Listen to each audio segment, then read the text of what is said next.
Okay, now there is some space for questions and answers, and now we have chance to talk also with Mr. Crockford, hopefully. Unfortunately, we had some technical issues, so you couldn't make your intervention. And I think that this shows the importance of the digital backbone. So maybe you can give Certainly us, does. maybe, yeah, maybe you can give a short overview on the role of digital infrastructure for CITS service delivery.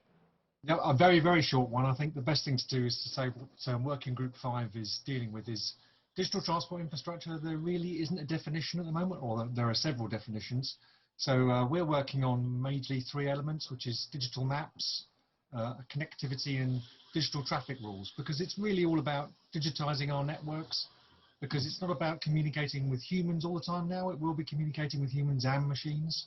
So we're just trying to work out how that fits into CITS and how we bring in dynamic systems as well as static systems. So there's an awful lot of challenges and work to do there. So it's quite a new area. And as you say, I think I proved effectively today how important it is to have harmonized, interoperable and reliable systems sitting in the background. Fair point. I have a question for Steve Phillips. C-Roads currently unites 18 member states. CEDAR represents 30 road directorates. He is connected right now. Great. I'm here. Okay, do you want me to repeat the question? I believe. Oh, carry on. Okay, great, amazing. So what would be your advice to C-Roads to stronger liaise with the remaining actors? What is your advice on that? Oh, that's a difficult one because I mean, at the end of the day, a lot of the major players are already engaged. I mean, you know, I look at the screen, Ricardo, Torsten, even Jacqueline. You know, we're engaged. You know, with many of them already. So I guess the challenge there is to get those who aren't at the same stage of deployment to get them involved, and they're, you know, they're the ones maybe who still need to develop their networks, need to follow their networks. What we're doing and what you've seen, you know, with C-Roads and of course the EU EIP and ASICAP as well, is by, you know, setting the guidance, by taking them on board, providing them and hopefully, you know, incentivizing them, showing them the key benefits, that then they will take that stage of investing their time, their money, and their expertise, because at the end of the day, that's what it all comes down to. Okay, thank you.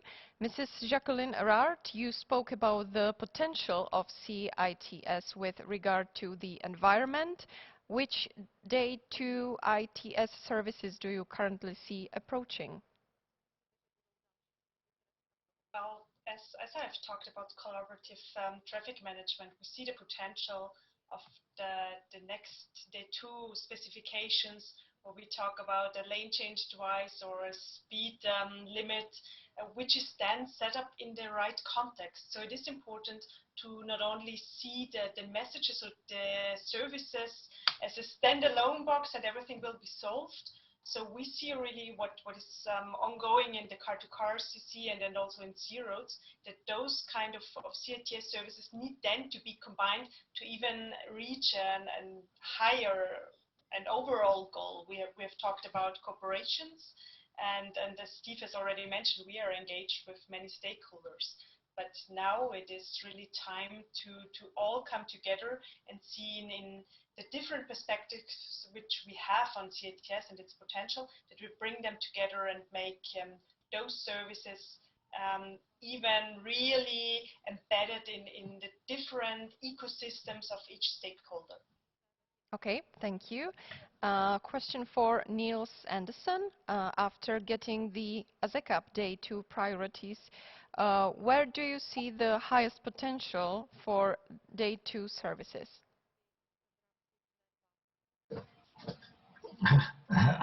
If I get the ASICAP priorities, clearly they will focus on the highways, I assume. So it's clearly that if you look at the highways, the capability of let's say cooperating between the traffic management and the vehicle, and thereby the driver, would basically ensure a much better traffic flow, and thereby, when we come back to the environmental aspect, the fact that we avoid stop and go has a large impact on the environment, because less acceleration, less braking reduces the pollution, both in terms of noise and CO2. I think that we can get also a lot of potential in the cities, especially with the collective perception service, as I mentioned. The fact that we can share the observations basically means that we can look around corners and we can detect vulnerable road users, people who are not on the system, even though they are around the corner. So typically accidents are when we have, let's say, a surprise that there comes somebody that you have not noticed in the traffic. And then finally, I would say that to the maintenance, I know that some trials done in Japan, they did very simple analysis of the data afterwards, saying, is there places where there is hard braking unexpected? Yes, there was.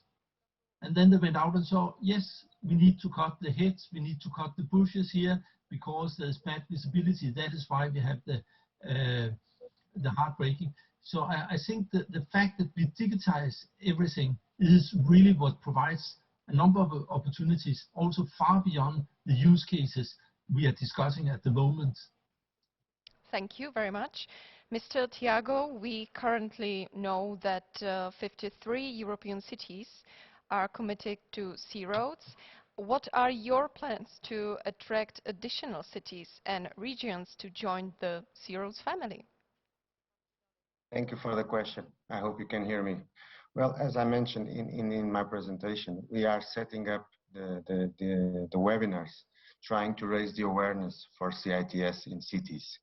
And I think that by the audience that we are getting, and by the cooperation with such high-value institutions, such as CEDAR and Polis, I think we are getting there.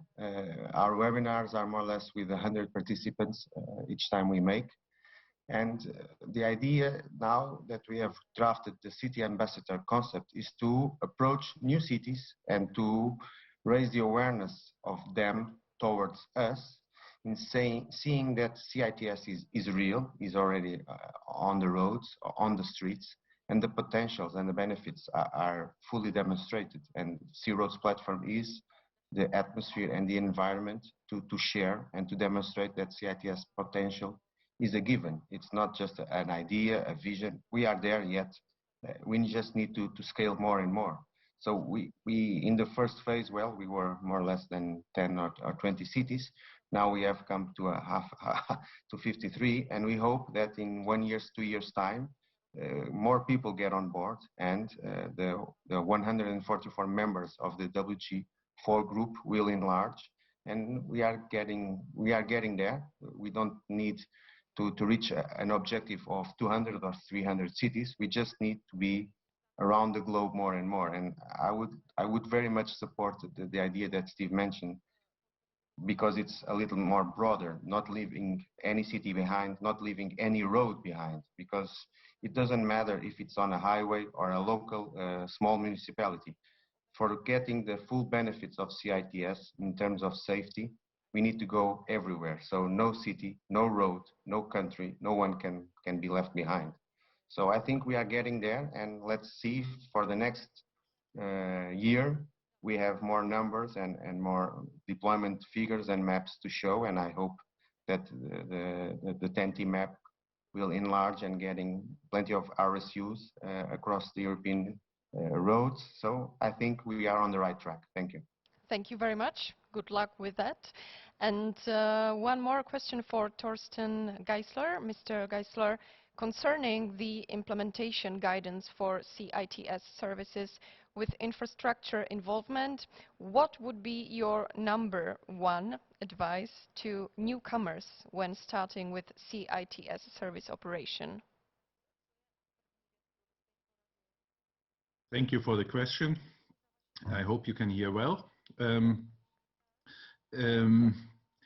Yeah, the basic advice would be, yeah, please read it, please consult it. Yeah, it is basically intended to provide a head start to newcomers, yeah, that you can realize steeper learning curves, that you yeah, can benefit from those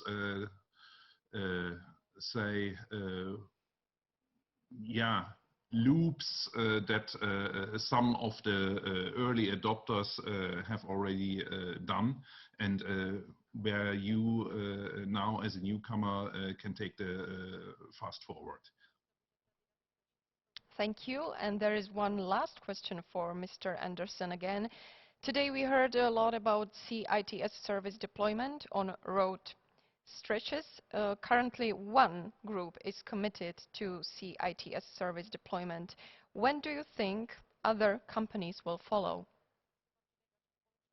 So, as I indicated already, I think in the earlier question session, in all of these interoperability tests, we have had several of our members involved, also other major car manufacturer groups. Generally speaking, the automotive industry is keeping their secrets close. They tend first to reveal the new cars at the motor show and tell very little about them.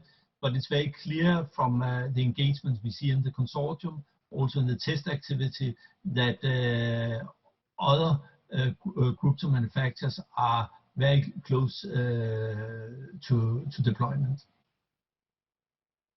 Thank you very much. Okay, so that would be the end of session 2. See you again at 4 p.m., which is like in 10 minutes.